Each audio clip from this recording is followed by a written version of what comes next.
Le dernier live, c'était en Mongolie. Depuis, je suis arrivé à Pékin en train. Et Pékin, je suis resté 3 jours. 3 jours superbes. J'ai vraiment pu découvrir la ville en gyro-roue, c'était vraiment agréable.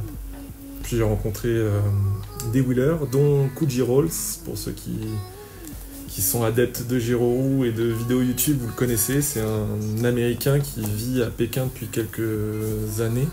Et on s'est donné rendez-vous, on a roulé 2 jours. J'ai été chez lui, on a mangé ensemble, on a passé vraiment pas mal de temps ensemble. C'était vraiment une belle rencontre. C'est un peu comme ce qui était en France avant le décret. C'était pas autorisé, donc c'était interdit. Nous, c'était toléré, mais en Chine, a priori, ça devait être interdit, mais ils n'ont pas l'air de vraiment appliquer cette loi. Je ne sais pas s'il y a vraiment une loi spécifique qui interdit l'utilisation de la gyro-roue, mais comme c'est pas autorisé, c'est interdit, et a priori, il n'y a pas de souci, quoi. Ça fait des années qu'ils roulent sur Pékin et il n'y a aucun problème. Sachant qu'en plus, sur différentes villes, donc Pékin c'est interdit, mais il y a d'autres villes en Chine où c'est autorisé. Donc, en tout cas, j'ai eu aucun problème à Pékin ou même dans le reste de la Chine pour rouler en gyro. Non, depuis Pékin, zéro wheeler. Et même à Pékin, ils sont pas beaucoup. Hein. Ceux qu'on voit dans la vidéo, c'est quasiment la majorité des wheelers qu'on trouve sur Pékin. Donc très peu de wheelers pour l'instant. Mais je pense qu'ils ne sont pas dans cette partie-là de la Chine, ils sont plus du côté de Shenzhen ou Shanghai. C'est là qu'on trouve un peu plus de wheelers. Mon objectif, c'était vraiment d'aller rouler sur la muraille de Chine.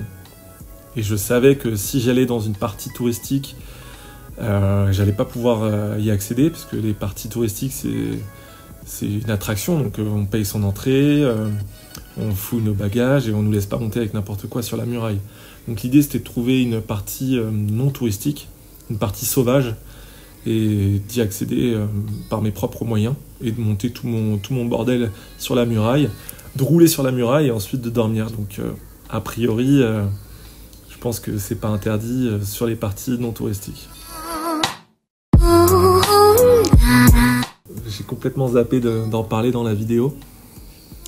Mais en gros, c'est Ordos, donc la ville où se situe le quartier désertique, a décidé il y a un peu plus de 10 ans de construire une autre grande ville pour concurrencer les grosses villes qui existent un peu partout en Chine, surtout pour concurrencer Hong Kong ou Shanghai. Voilà. Ils voulaient vraiment être la capitale de leur région, et donc construire un maximum de logements et de lieux culturels pour accueillir beaucoup de Chinois. La ville était riche à ce moment-là, ils avaient des usines de charbon, et donc ils avaient pas mal d'argent à dépenser. Sauf qu'il y a quelques années, le gouvernement chinois a décidé de fermer petit à petit toutes les usines de charbon en Chine. Et du coup, du jour au lendemain, ils se sont retrouvés à fermer leurs usines. Ils ont dû arrêter les constructions.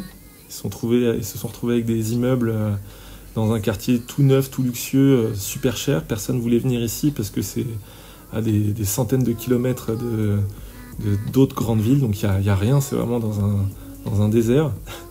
Et donc voilà, tout s'est arrêté comme ça du jour au lendemain. Et malheureusement, très peu de personnes ont décidé de venir vivre là-bas.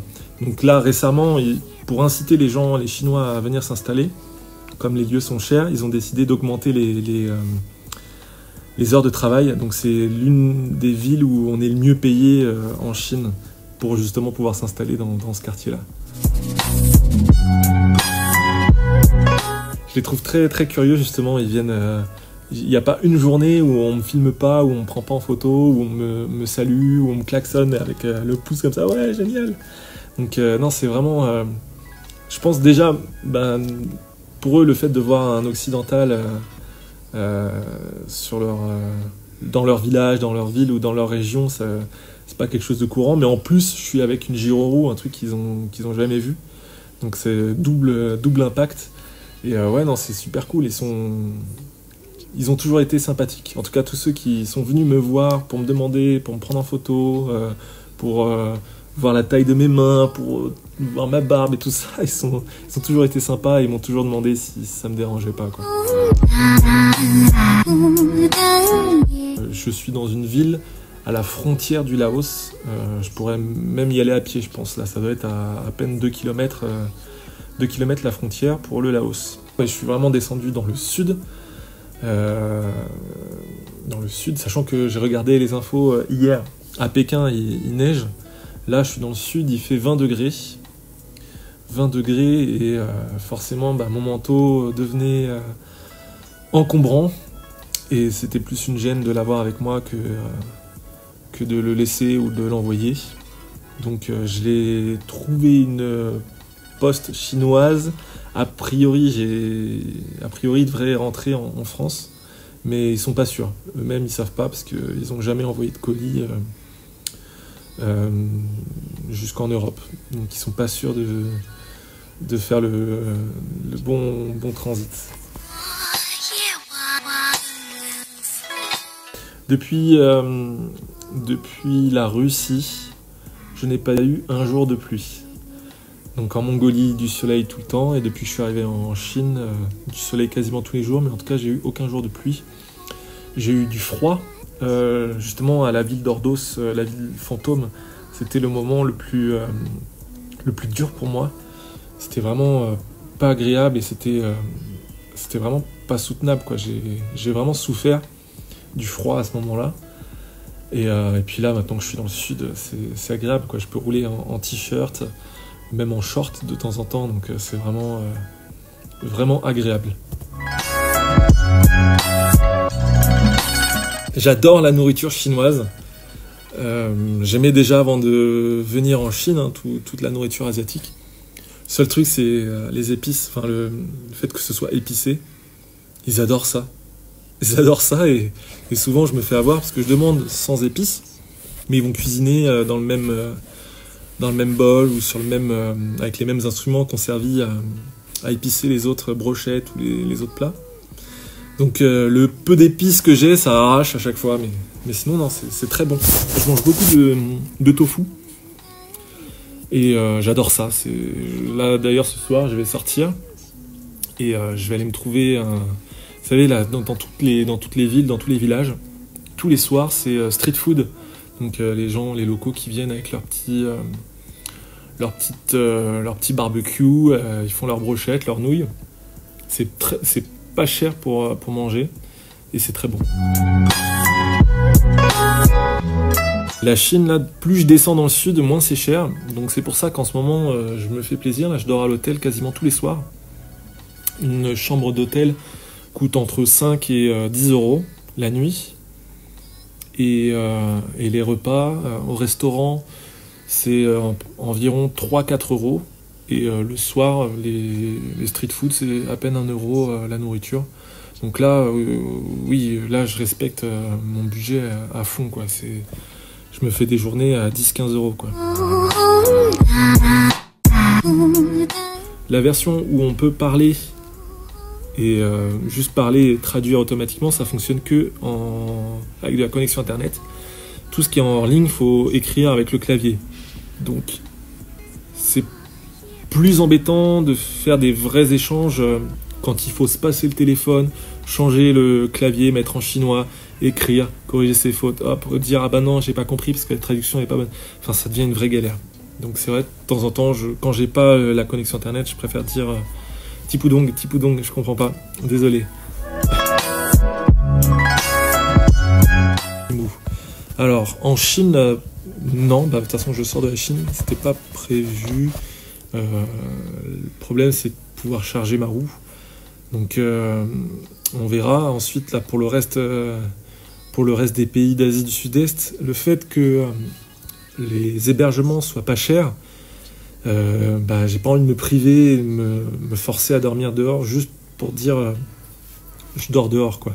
Donc si j'ai pas le choix, je le ferai. J'ai de quoi tenir une nuit dehors sans problème, voire plus.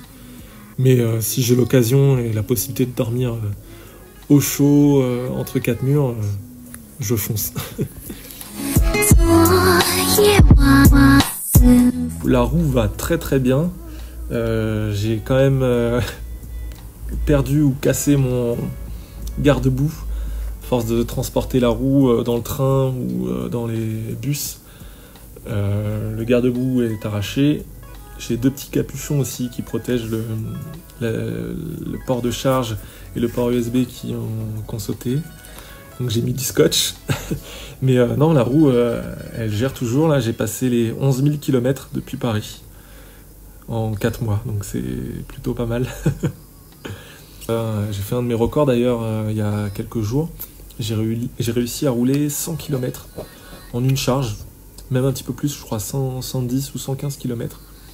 Alors c'était de la montagne, hein. J'ai fait, je sais pas, j'ai dû faire 30 km de montée et 50 ou 60 de descente, mais voilà, j'ai réussi, je suis content. Au niveau du chargement, pas de souci, je trouve tous les jours de quoi charger mon matériel, et puis j'ai une batterie externe, et puis je peux même charger sur ma roue avec les ports USB. Quand ma roue est en charge, souvent quand elle charge, soit elle est dans un lieu avec des gens auxquels j'ai demandé si je pouvais charger ma roue. Si je prévois ensuite de partir de ce lieu et de laisser ma roue, je le fais au feeling. J'ai senti que l'endroit était un endroit safe, que les personnes auxquelles je vais pouvoir laisser ma roue sont des... Ça se voit direct que c'est des gens qui vont pas me la voler. De toute façon, ils vont pas pouvoir aller bien loin avec une roue. Et souvent, non, ça s'est très très bien passé. Et pourtant, je suis parti avec un antivol au cas où, mais je m'en suis pas servi une seule fois. Donc, non, franchement, je crains pas du tout le vol dans les pays que j'ai traversés. Moi, je retiens toujours que le meilleur à chaque fois, mais j'ai été content de découvrir la Chine. C'est-à-dire que je pense comme beaucoup d'entre vous, on a, je sais pas, des clichés ou des images prédéfinies de ce qu'il peut y avoir en Chine. Et j'ai vraiment apprécié le fait que le territoire soit tellement immense qu'il y a beaucoup de régions et de lieux qui ne se ressemblent pas. Donc il y a Pékin, et ensuite quand je suis parti dans l'ouest avec la ville déserte, c'est la Mongolie intérieure, donc c'est une région de Chine avec beaucoup de culture mongole dans ce territoire. Et ensuite, je suis parti dans le centre-ouest avec la région tibétaine, dont le village Lahongar qui est non accessible pour les étrangers malheureusement. Et là, maintenant, je suis descendu dans le sud. Et le sud, c'est des palmiers, c'est culture laotienne, thaïlandaise. Donc ça ressemble à rien de ce que j'ai pu voir. Et puis j'ai vu aussi plein de montagnes, plein de choses. C'est très diversifié. Et j'en prends plein les yeux chaque jour. Donc c'est vraiment franchement, c'est une très très belle destination. Je suis vraiment content d'avoir parcouru 30 jours en Chine. Ils adorent les étrangers, les touristes, parce que ça fait vivre le pays. Mais à côté de ça, je suis fliqué tous les jours. C'est-à-dire que quand je veux chercher un endroit où dormir, déjà, ça m'est arrivé plusieurs fois d'être refusé dans les hôtels parce qu'ils n'ont pas les machines pour accepter les étrangers. Il faut scanner le visa, faire des photos. Enfin, c'est un truc assez compliqué. Donc j'ai été recalé plusieurs fois. Et puis une fois que je trouve l'hôtel, c'est pareil, c'est 15-20 minutes avec le passeport, à analyser tout ce qu'il faut, à rentrer des choses sur les ordinateurs. Ensuite, quand j'ai ma chambre, quasiment une fois sur deux, on vient toquer à ma porte 15 minutes après. Ah oui, on a oublié quelque chose. Donc on reprend mon passeport, on prend en photo et tout. Donc on sent qu'il y a une petite pression quand même pour les touristes, les étrangers qui sont ici, quoi.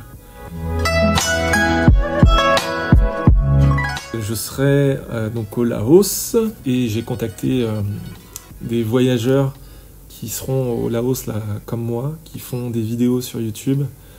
Ils ont des petites chaînes YouTube, mais que j'ai suivies déjà depuis un moment, donc je suis content de pouvoir les retrouver.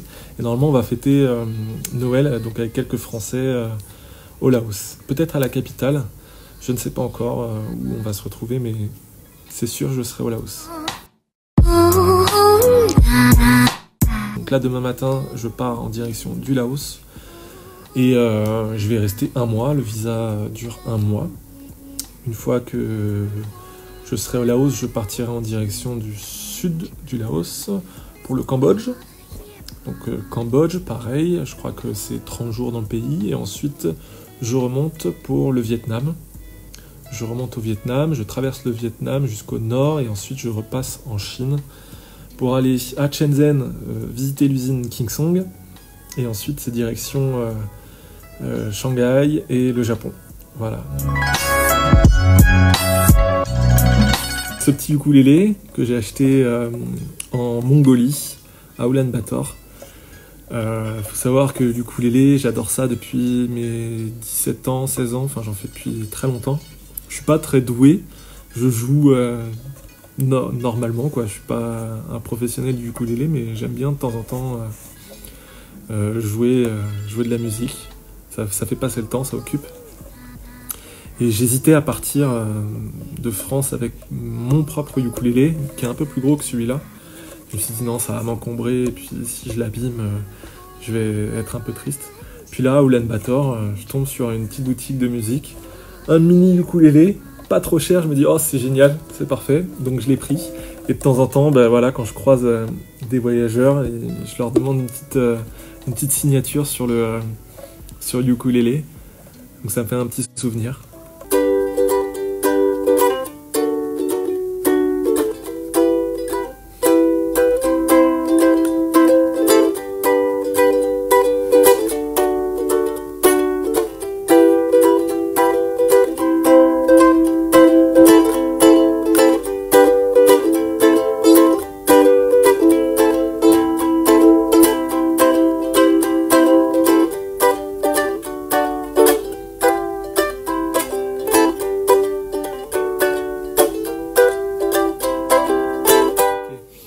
Bah, merci à tous. On va essayer de gérer pour la prochaine fois pour se retrouver vraiment avec Bérangère, hein, comme on a l'habitude de faire sur la page Mobility Urban.